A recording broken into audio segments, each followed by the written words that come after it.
माझ्या ताईंनो हा व्हिडिओ लक्षपूर्वक ऐका, कारण हा व्हिडिओ फक्त तुमच्यासाठी आहे. आता मार्केटमध्ये एक सध्या ट्रॅप चालू आहे आणि तो आहे आपल्या बहिणींबाबतीत, आपल्या आयांबाबतीत. तो ट्रॅप असा आहे की तुम्हाला कुठल्याही प्रकारचं प्रेमात फसवलं जाणार नाही किंवा तुम्हाला कुठल्या गोष्टीची लालच दिली जाणार नाही. तर यावेळेस ते लोक तुमच्या इमोशन सोबत खेळणार आहेत आणि तशा प्रकारे तुम्हाला ट्रॅपमध्ये फसवलं जाणार आहे. कसं ते मी सांगतो. जसं की आपल्याला माहिती आहे, मागील 3-4 वर्षामध्ये 13 ते 14 लाख महिला ह्या गायब झालेल्या आहेत, किडनॅप झालेल्या आहेत. अनेक स्टेटमधून असतील, जसं की युपी मधून असतील, दिल्लीमधून असतील, तेलंगणामधून असतील. तर अशा 13 ते 14 लाख महिला ह्या गायब झालेल्या आहेत. आपल्या तरुण मुली असतील, लहान मुली असतील, गायब झालेल्या आहेत. तर त्यांचा ह्यावेळेस पॅटर्न असा आहे की जेव्हा पण आपली कुठली बहीण, आपली कुठली ताई किंवा महिला कुठली असेल, जी ऑफिसला जात असेल किंवा मेट्रो स्टेशनवरती असेल किंवा कुठल्या बस स्टॉपवरती असेल, एक फॅमिली दिसेल जी गरीब फॅमिली असेल, ती तुम्हाला म्हणेल की दादा किंवा ताई आम्हाला ह्या पत्त्यापर्यंत प्लीज पोहोचवा किंवा आम्हाला त्याचे पैसे द्या.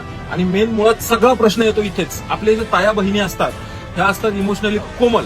तर त्यांना लहान मुलं दिसली किंवा फॅमिली दिसली एखादी गरीब, की ते इमोशन्सनी हे होऊन जातात आणि ते त्यांची मदत करायला लगेच तयार होतात. ते तुम्हाला सांगतील की मला सेट घेऊन आले होते नोकरीच्या शोधामध्ये, त्यांनी आम्हाला लालच दिली होती आणि इथे आल्यानंतर आमचे पैसे पण घेतले, सगळं घेतलं आणि आम्हाला वाऱ्यावरती सोडून दिले.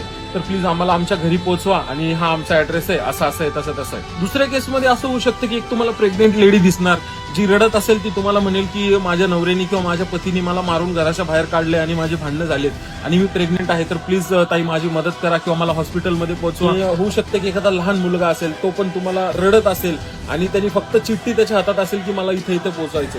तर आपल्या आता बहिणी लगेच मदत करायला तयार होतात. तर कृपया अशा वेळेस तुम्ही मदत करू नका. तुम्हाला मदत करायचीच असेल तर तुम्ही अथॉरिटीजला कॉल करा किंवा 112 वरती कॉल करा, तिथून तुमची मदत घ्या. पण पर्सनली कुठलीही मदत तुम्हाला त्यांना कुठे न सोडायला जायचंय, ना कुठले पैसे द्यायचे.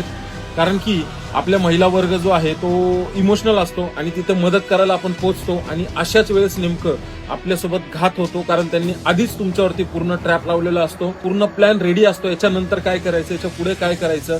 तर अशी कुठलीही मदत करू नका किंवा कुठल्याही गाडीत बसू नका, त्यांच्यासोबत जाऊ नका.